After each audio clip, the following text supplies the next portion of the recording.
chamou muito a atenção essa fotografia aqui. Ah, eu estou mudando aqui, não estou mudando ali. Chamou muita atenção essa fotografia, saiu na The Economist de dezembro, com uma manchete, Brasil takes off, Brasil decola.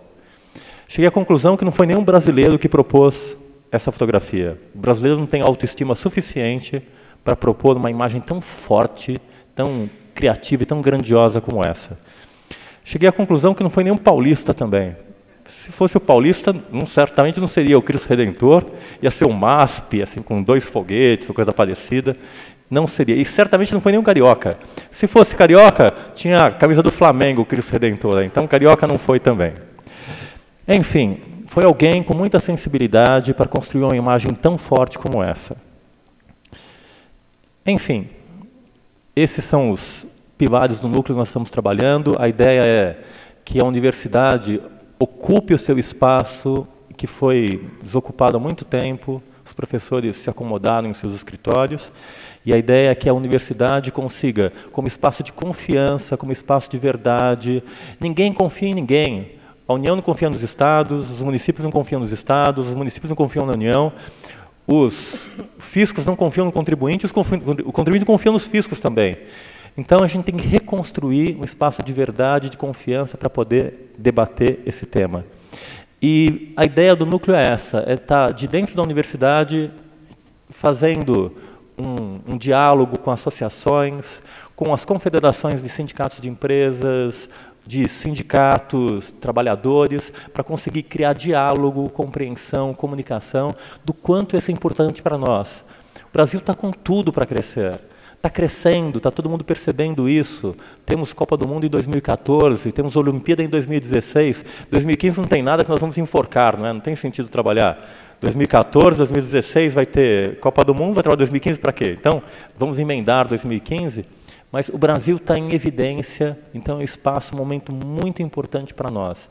Se a gente consegue organizar nossa tributação, permitir competitividade, ganhar espaço na exportação, conseguir maior distribuição de renda nacional, então tudo para ser efetivamente, como tudo está apontando, está entre os 3 maiores países do mundo daqui a 10, 15 anos.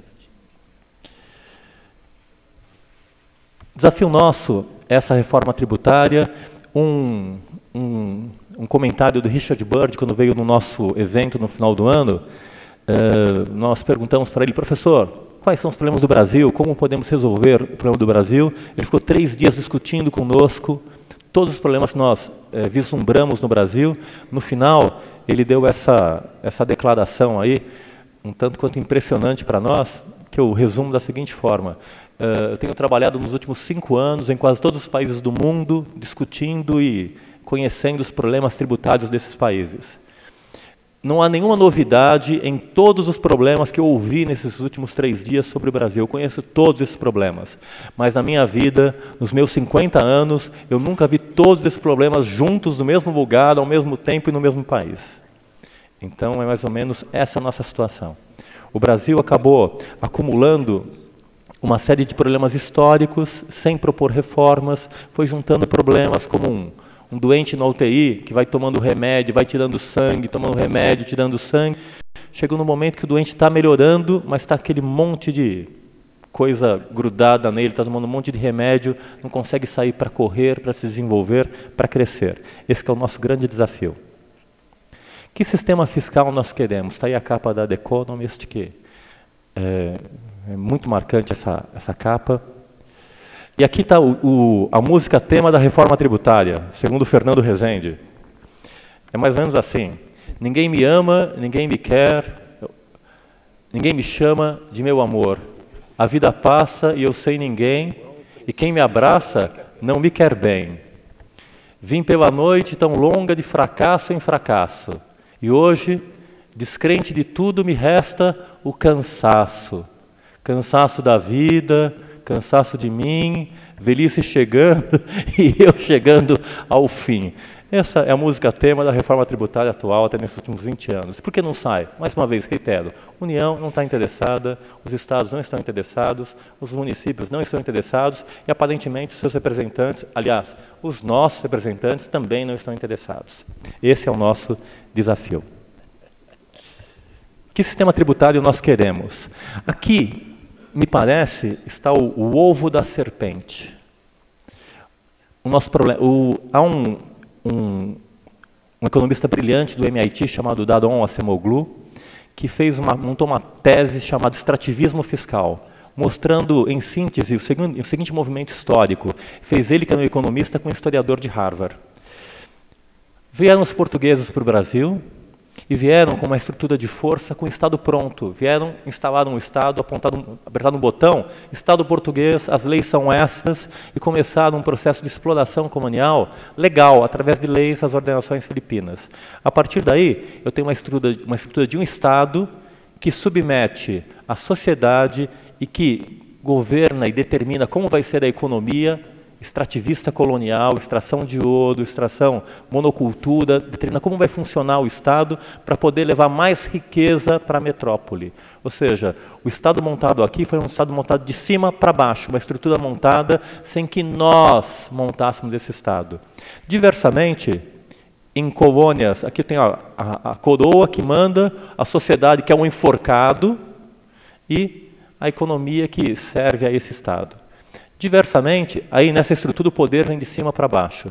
Diversamente, eu tenho um outro tipo de estrutura em que uma sociedade que saiu de um dado país monta o Estado que ela quer e define a economia que ela quer. Às vezes ela perde um pouquinho para essa economia.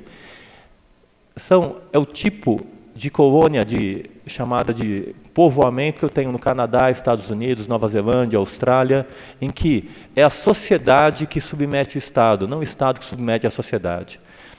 Isso me parece muito forte para explicar o que acontece no Brasil. Efetivamente, no Brasil, não obstante os portugueses terem ido embora há muito tempo, ficou essa mesma estrutura em que o Estado foi-se, mas digamos que uma elite política, muitas vezes comprometida, acabou tomando conta desse Estado e manteve a mesma estrutura. E usa do mesmo extrativismo para tirar a riqueza da sociedade, tirar a riqueza da sociedade, tirar a riqueza da sociedade e está repassando essa riqueza para um certo grupo que mantém essas elites sem efetivamente estar reaplicando isso em redistribuição de riquezas, em transferência efetiva de riqueza. Está aí o Daron Acemoglu, que ganhou o prêmio John Batts, que é uma espécie de prêmio pré-prêmio Nobel de Economia. E está o Brasil nessa UTI até hoje aí. Ou seja, qual que é o nosso desafio? É reverter essa pirâmide. É tirar o Estado lá de cima. Estado, você não é uma estrutura abstrata que veio e vai ficar em cima. Você tem que descer para baixo. Quem tem que ir para cima somos nós. É a sociedade que tem que falar que tributos ela quer pagar e para que ela quer pagar. E que tipo de transparência ela quer ter. Ou seja, nós temos que inverter essa pirâmide. E aí o desafio de saber qual o caminho para inverter essa pirâmide.